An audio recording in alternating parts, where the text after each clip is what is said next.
बीडमध्ये आदिवासी समाजाने आता आक्रमक भूमिका घेतली। आरक्षण बचावसाठी जिल्हाधिकारी कार्यालयावरती मोर्चा काढण्यात आला। आदिवासींच्या ताटातलं आरक्षण कोणाला देऊ नका, आदिवासी समाजाचा सरकारच्या विरोधात आता तीव्र संताप पाहायला मिळतोय।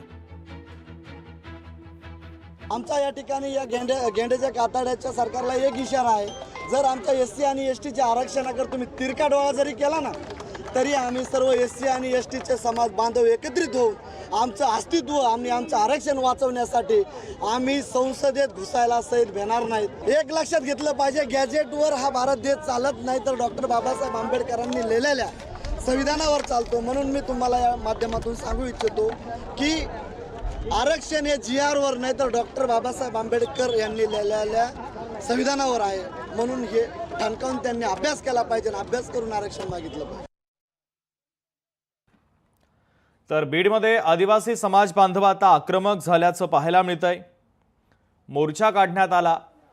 आरक्षण बचावसाठी हा मोर्चा निघालेला होता। मोठ्या संख्येने महिला आणि लहान मुलं देखील या मोर्चामध्ये सहभागी झाले होते। कोणाला घेता येत नाही कारण आणि आता 12वीच्या